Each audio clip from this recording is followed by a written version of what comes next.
Bismillahirrahmanirrahim. Assalamualaikum dan selamat sejahtera saya ucapkan kepada semua. Pertama kali saya nak ucapkan banyak-banyak terima kasih kepada mereka yang tak jemu-jemu melihat video saya, yang masih setia di dalam channel saya. Terima kasih 1000, 2000, 3000 kali. Dan kepada mereka yang baru datang, baru singgah, saya alu-alukan dan saya ucapkan selamat datang kepada mereka yang baru. Diharapkan kepada mereka yang baru ini sentiasalah bersama di dalam channel saya dan melihat video-video yang seterusnya.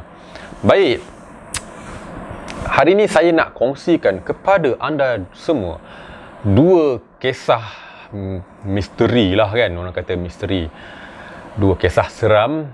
Diharapkan anda semua dapat mendengar sampai habis dan enjoy lah dengan kisah yang apa yang saya nak sampaikan pada hari ini. Lagi syok kan, lagi syok kalau anda layan sebelum tidur. Kalau layan masa tengah buat sesuatu, dia tak syok sangat. Dia kalau masa sebelum tidur tu, dia layan dulu kisah-kisah seram ni baru syok. Orang kata baru dapat tidur. Orang kata apa, bedtime story. Okey, sebelum saya meneruskan kisah saya ni, sejak kebelakangan ni lah, ada seringkali berlakunya persoalan-persoalan yang orang kata banyak bertanyakan lah tentang satu persoalan ni di ruangan komen. Dan kepada mereka yang bertanya tentang soalan ni, soalan itu adalah soalan apa? Soalan itu adalah soalan, Abang Raja tak buat short film dah ke? Bila Abang Raja nak buat filem? Bila Abang Raja nak buat video konten-konten drama? Itu soalannya. Walaupun saya telah menjawab pada video-video yang lepas, tapi masih ada segelintir antara para subscriber saya yang masih tak dapat menjawapan lagi kot. Jadi tak apa, hari ni saya akan menjawab dengan lebih terperinci, tapi bukan sekarang sebab itu bukan tajuk utama dalam video saya pada hari ini. Saya akan menjawab pada penghujung video. Bermakna saya akan kisahkan kisah seram saya dulu, dua kisah seram saya dulu, dan last nanti baru saya akan jawab secara terperinci. Jadi yang di mana anda semua, korang semua yang nak tahukan jawapan, tunggulah sampai habis. Baik, jadi tanpa buang masa, jom kita mulakan dengan kisah yang pertama.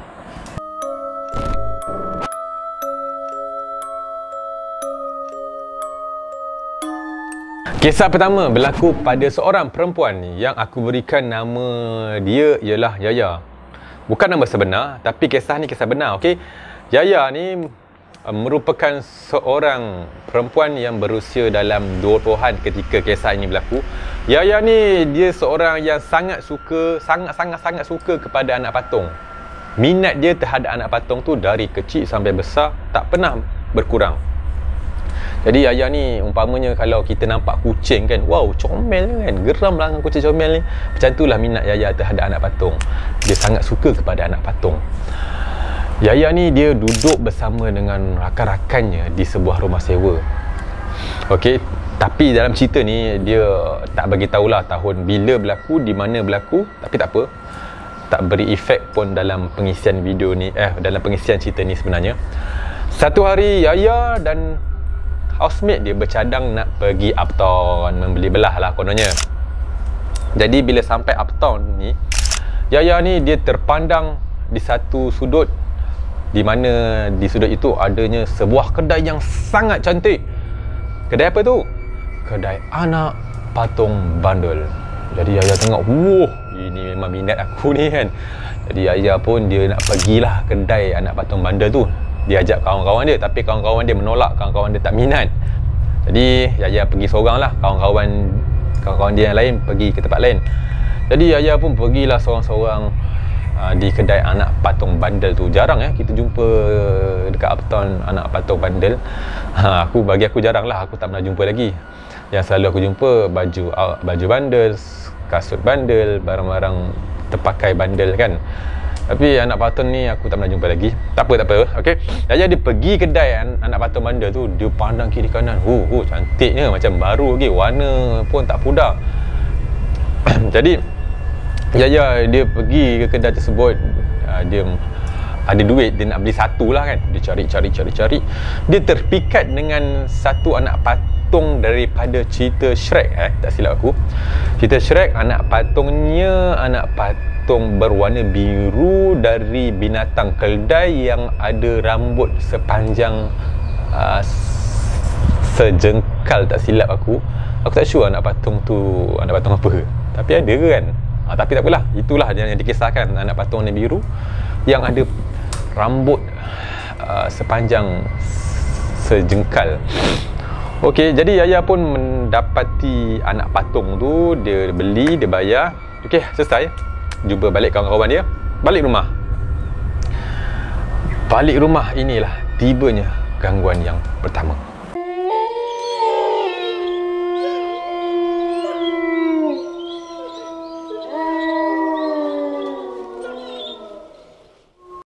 Gangguan pertama yang diterima oleh Yaya pada malam tu juga selepas dia beli anak patung tu. Okey, Yaya ni dia tidur bersama dengan roommate dia seorang.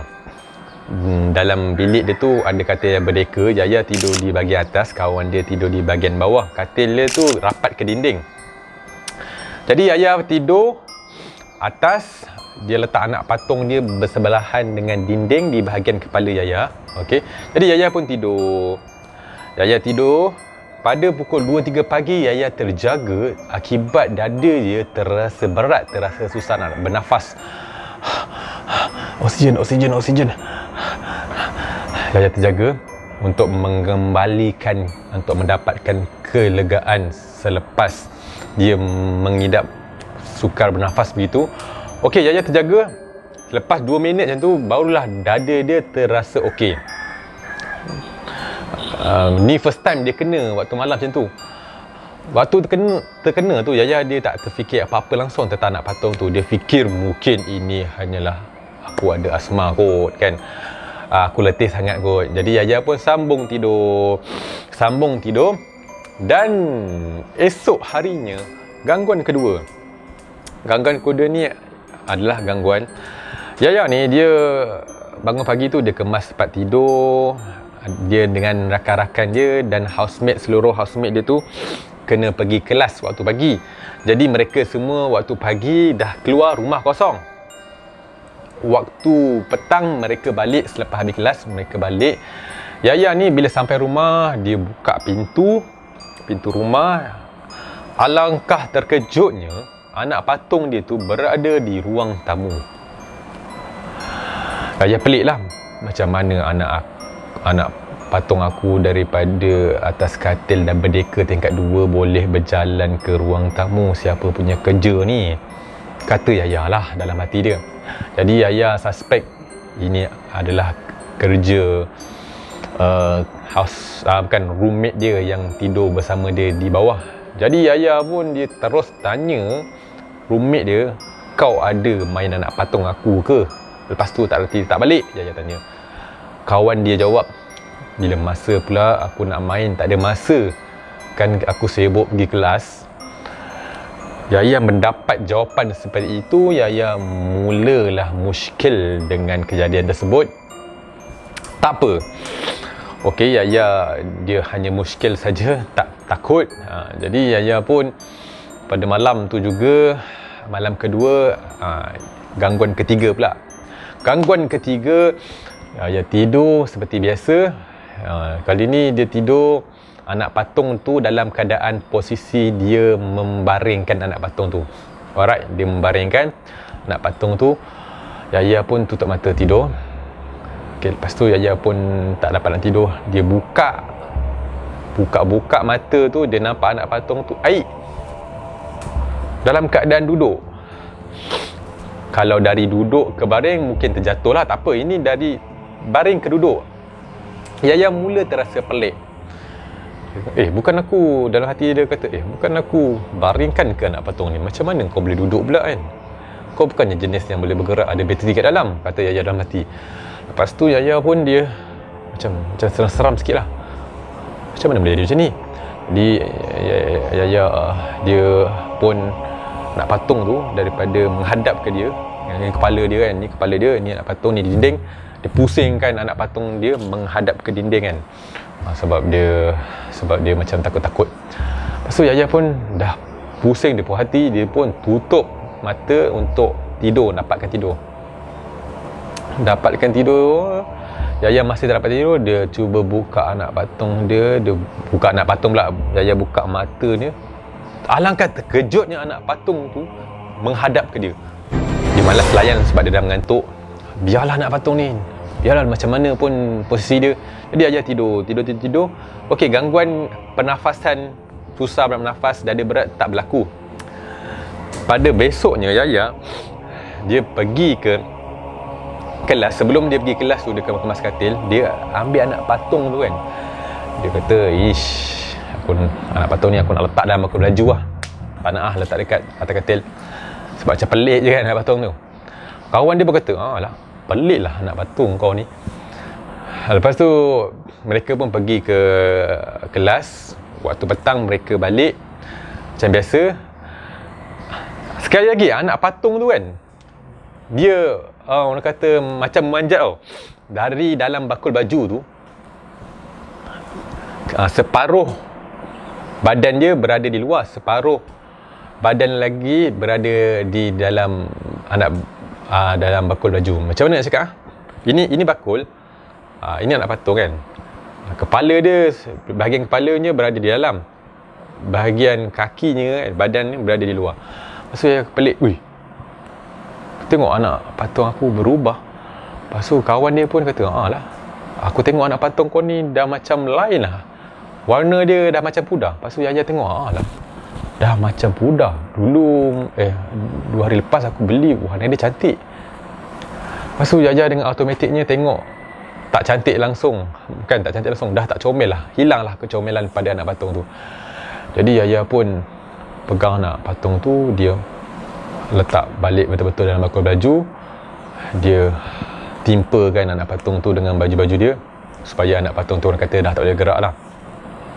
Dia pun terfikirlah, aku rasa lain macam lah semenjak patung ni ada dalam rumah ni. Dia cerita lah kat kawan dia yang dia kena sesak nafas masa tidur. Lepas tu anak patung tu berubah-ubah. Dia dengan kawan dia mula berasa seram. Jadi Yaya pun dia terfikir untuk buang anak patung tu.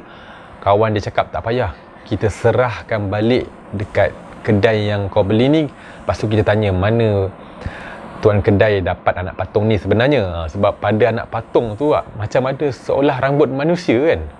Anak patung Shrek tapi ada seolah rambut manusia di situ. Jadi Yaya pun bersetuju dengan cadangan kawan dia untuk bertanya dari mana dia orang tuan kedai dapat anak patung tu, dan nak kembali baliklah anak patung tu kepada tuan kedai. Tak nak simpan, nak buang tak berani, tapi dia nak simpan tak berani, nak buang tak berani. Jadi langkah terbaik dia pulangkan balik dekat tuan kedai. Okey, pada malam tu Yaya dan kawan dia pun pergilah ke uptown. Sampai di uptown, alangkah terkejutnya Yaya, kedai tu dah tak ada. Yaya pun macam, seingat aku kedai ni dekat sini tau. Lepas tu kawan dia kata, mungkin kau salah kot, jomlah kita cari, mungkin tempat lain kot. Betul dekat sini. Jadi mereka cari dalam setengah jam macam tu, tak jumpa.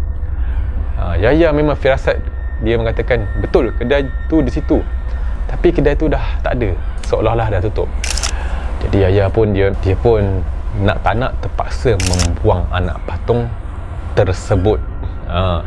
Yaya tak silap, dia tak buang macam tu je, dia bagi kepada orang-orang yang mahir dalam hal ni untuk membuangkannya. Jadi sampai situ sajalah kisah yang pertama, kisah tentang anak patung bandel.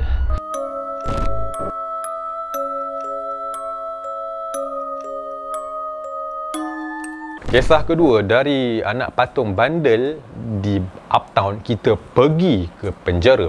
Kisah kedua berlaku pada seorang Sikh yang beragama Sikh yang bertugas sebagai seorang pelaksana hukum gantung sampai mati terhadap banduan terakhir. Pada awalnya, beliau ni, Sikh ni, dia susah nak ceritakan sebenarnya pengalaman dia. Tapi bila telah dipujuk, akhirnya beliau buka mulut sudi juga untuk berkongsikan pengalaman beliau sepanjang beliau bertugas sebagai seorang pelaksana hukum gantung sampai mati. Okey. Kisah beliau ni bukanlah satu kisah yang panjang menjela, gangguan yang panjang menjela, tidak.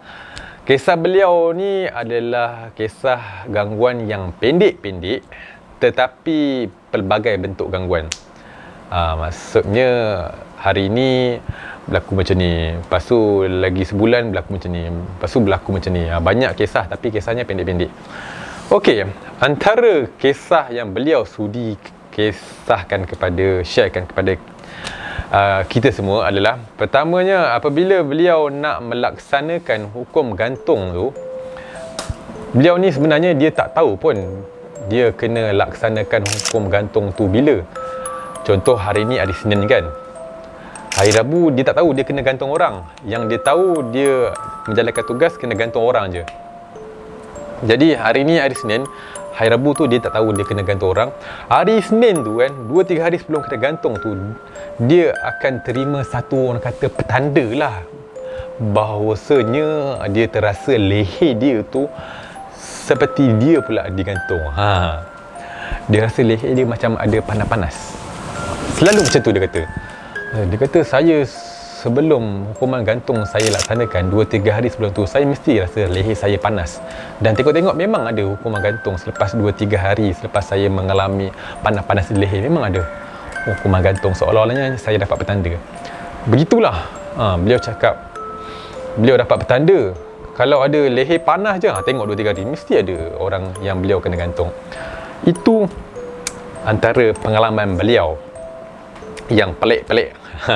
Okey, yang kedua pula pengalaman beliau ceritakan, beliau dapat tugasan untuk menggantung seorang banduan selepas subuh dalam pukul 6.30 pagi begitulah, selepas solat subuh. Okey, memang dalam prosedur kalau orang Islam nak digantung sampai mati, memang prosedurnya akan melaksanakan orang Islam bila nak gantung je mesti laksanakan selepas subuh. Kalau orang bukan Islam ada juga lepas subuh, tapi banyakkan pada hari yang lain lah, tapi lepas subuh ada jugalah. Okey, beliau dapat tugasan untuk menggantung seorang selepas solat subuh. Jadi beliau kena bergegas awal lah, sebab kalau kita terlewat nak gantung seseorang banduan tu sampai mati, terlewat waktu ditetapkan 6.30 tapi dia terlewat 1 minit pun, dia menjadi satu kesalahan besar kalau ikut prosedur. Jadi beliau ni terpaksa bergegas awal keluar rumah, sebelum subuh kena keluar rumah untuk sampai ke tempat beliau kerja lah. Okey, jadi beliau keluar dalam pukul 5 pagi gitu, bangun, siap-siap. Bila siap-siap tu kan, bila nak keluar rumah je kan, nak cari kunci kereta hilang. Jadi beliau macam, "Uish, mana kunci aku ni kan?" Dia tak panik lagi time tu, mungkin ada kunci spare. Jadi dia cari kunci mangga rumah pula, pun hilang. Dah panik dah. Mangga rumah pun hilang. Cari kunci pintu pun hilang. Cari kunci grill hilang. Cari kunci belakang rumah hilang. Maksudnya beliau tak dapat nak keluar rumah sebab keseluruhan kunci beliau hilang sekaligus. Dah nak cepat, lepas tu kunci hilang. Aduh, kalau lambat tak boleh, menjadi satu kesalahan besar. Jadi beliau fikir, akhirnya beliau dapat juga keluar dan dapat juga sampai ke tempat beliau bekerja tepat pada waktunya. Di sini beliau tak ceritakanlah bagaimana beliau keluar rumah dengan menggunakan panjat bumbung ke kan, kena apa orang kata, kena pecahkan pintu ke, tak ceritakanlah. Tapi yang beliau ceritakan, yang beliau highlight kat sini, pada hari itu seluruh kunci beliau hilang sekaligus. Jadi itulah antara pengalaman pelik beliau, hilang sekaligus kunci-kunci dia. Okey, itu antara gangguan yang kedua. Dan gangguan ketiga adalah dia ada terima satu tugasan untuk menggantung seorang banduan. Sebelum banduan itu digantungkan ataupun dihukumkan hukuman mati sampai mati, Sing ni diberi kebenaran lah ataupun diberi masa untuk bersembang dengan banduan terakhir ni. Jadi Sing ni pun dia mengambil kesempatan ini untuk bersembang lah dengan banduan terakhir ni. Dia bersembang. Sing ni tanya satu soalan dekat banduan terakhir ni. Dia tanya, you nak apa sebelum you mati? Maksudnya permintaan terakhir you apa? Jadi banduan terakhir ni, korang tahu tak dia jawab apa? Nah kau, dia jawab apa? Aku nak okok. Kot lah nak minta. Sing ni terkejut lah. Kot lah dia nak minta bersembang ataupun nak minta cakap dengan mak dia ke, isteri dia ke, ahli keluarga dia ke. Tak tahulah banduan ni agama apa. Kot lah nak minta ambil wudu, nak semayang lagi ke. Ni tak minta rukuk. Ya Allah. Jadi Sing ni dia tak bagilah sebab menjadi satu kesalahan. Tetapi banduan ni dia tetap berdegil macam gangster tu. Aku nak rukuk kak, bagi aku rukuk. Jadi Sing ni dia tak bagi. Banduan ni nak. Jadi Sing ni dia macam, alah aku layan lah banduan ni, aku keluar lah, malah nak bersembang. Jadi Sing ni pun tinggal lah banduan ni. Okey. Jadi selepas beberapa jam, Sing ni, beliau ni, beliau, kita gunalah beliau lah. Beliau ni bukan terpaksa, beliau ni kena gantung banduan yang dia sembang tadi, kena gantung. Jadi apabila tiba waktunya, beliau pun gantunglah banduan terakhir tadi. Tak ada masalah, okey je. Selesai gantung dan banduan itu meninggal ataupun mati, Sing ni pun dia tak menguruskanlah jenazah tu. Tugas dia hanya menggantung saja. Jadi dia habis gantung, dia pun kemas-kemas nak balik rumah. Dia kemas-kemas di office dia nak balik rumah. Sewaktu dia kemas tu kan, dia ternampak satu kelibat lebih kurang dalam 5 meter di hadapan dia melintas. Dia buat tak tahulah, dia kemas. Dan dia nampak lagi kelibat tu dah tak melintas dah. Dia nampak lagi kelibat tu terpacak di hadapan muka dia.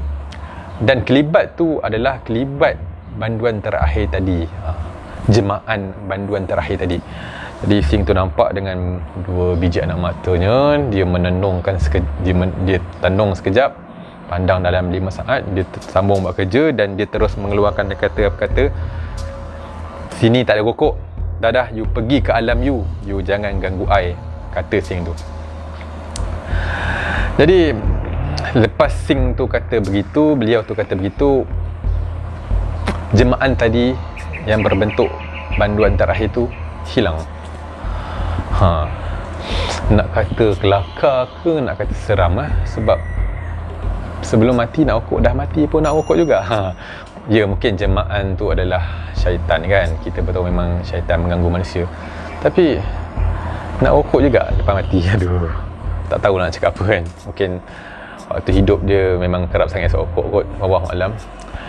Jadi itulah gangguan ketiga yang dihadapi oleh beliau.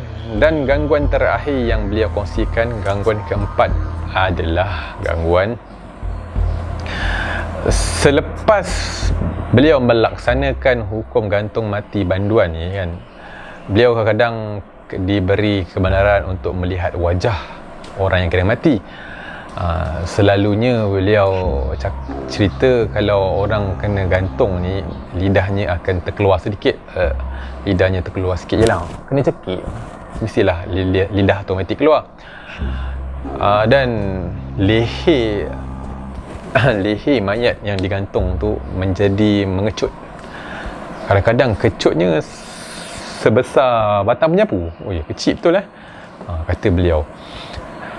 Dan apabila telah dibuka tali, dibaringkan, kadang-kadang bukan kadang-kadang, selalunya mayat tu bunyi macam orang sendawa. Mungkin akibat tindak balas digantung tu, bunyi macam tu kan. Kalau kita dengar mayat sedawa cabut lagi. Tapi beliau kata itu benda biasa kan. Kalau orang kena hukum gantung ni, akan mayat orang kena gantung ni akan sedawa, bunyi itu perkara biasa je. Dan beliau katakan kebanyakan orang kena hukum gantung ni wajahnya adalah, orang kata wajahnya wajah-wajah yang tenang tengok. Tak seperti mayat biasa yang mati oleh sebab mati penyakit ke. Ini mati sebab kena gantung ni. Beliau kata wajahnya kadang-kadang bersih, tenang. Yelah, orang kena hukum gantung, orang tahu bila mati, dia bersempatlah nak bertaubat dengan Allah kan, kesalahan-kesalahan yang dilakukan masa dia ditinggalkan tu hanya beribadah kepada Allah. Jadi no wonder lah muka dia boleh suci, tenang. Jadi itulah antara pengalaman yang beliau sudi kongsikan kepada kita semua. Jadi apa pun kita ambillah pengajaran daripada kisah yang aku kisahkan kepada korang semua, sebanyak 2 kisah ni. Aku rasa sampai situ sajalah. Aku pun tak lagat sebenarnya. Aku sehari ni tak sihat sangat nak berceritakan panjang-panjang kepada korang dua. Sebelum tu aku akan jawab persoalan yang aku katakan pada awal video.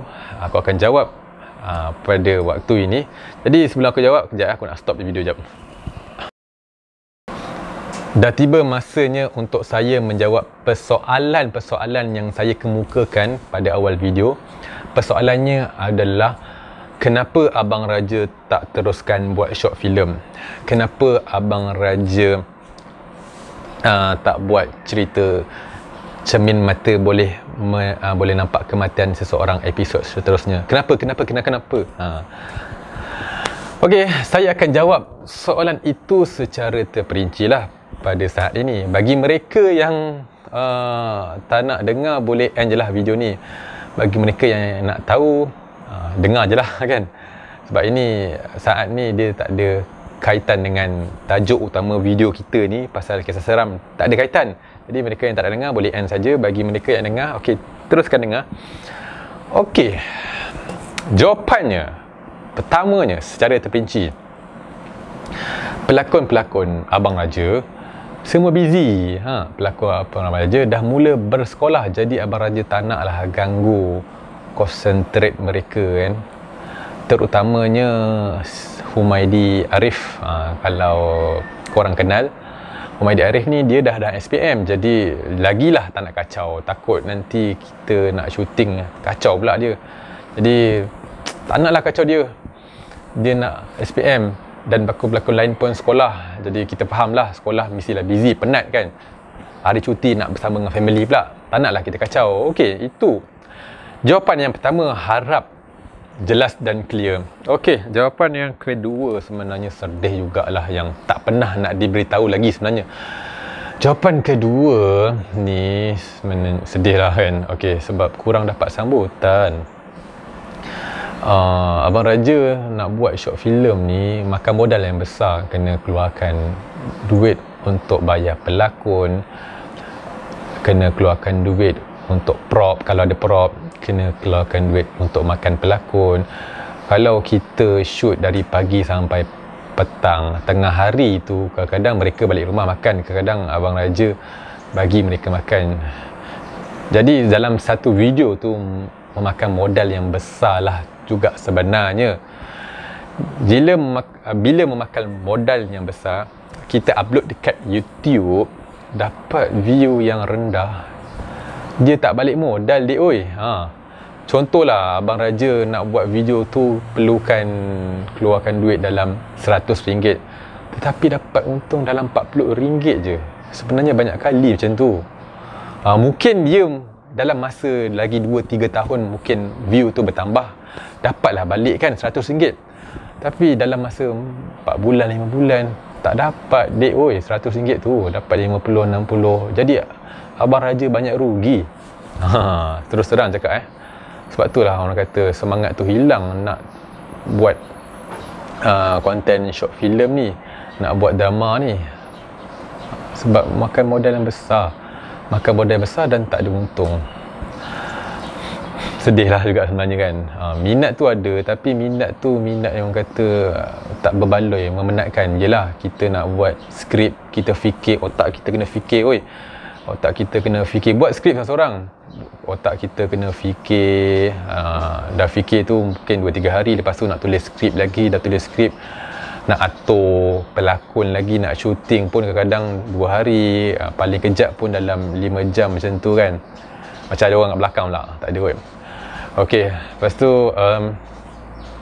nak edit pun kadang sehari 2 hari, nak render lagi. Nah kau, banyak benda kena buat kan. Lepas tu bila banyak benda kena buat, hasilnya orang kata belum rezeki lagi lah. So macam orang kata macam penat lah nak buat, hasilnya tak ada, macam tu lah.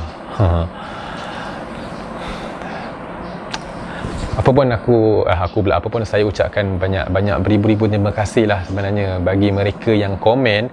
Mereka yang komen tu nampak je komen, Abang Raja semangat buat video ya, teruskan buat video ke Abang Raja. Sebenarnya komen-komen tu sebenarnya dia menyuntik semangat juga sebenarnya. Nampak tulisan biasa, sebenarnya dia ada beri semangat dekat saya juga sebenarnya. Dan beribu-ribu terima kasih kepada mereka yang masih sudi lagi tengok konten saya, walaupun konten saya sebenarnya telah berubah daripada short film ke cerita-cerita seram. Terima kasih lah kepada orang yang masih setia lagi kan. Itu antara semangat sebenarnya untuk meneruskan buat video. Okey, itu antara jawapan lah. Harap jawapan nombor 2 yang panjang jela ni clear. Sebab apa Abang Raja tak buat video short film lagi. Kalau ada rezeki baru abang akan sambung buat short film lagi. Okey? Jadi harap kita jawablah dengan persoalan-persoalan yang diajukan. Sampai situ sajalah, tak lagak nak cakap lagi. Sedih pun ada. Kita jumpa pada video akan datang. Terima kasih. Assalamualaikum.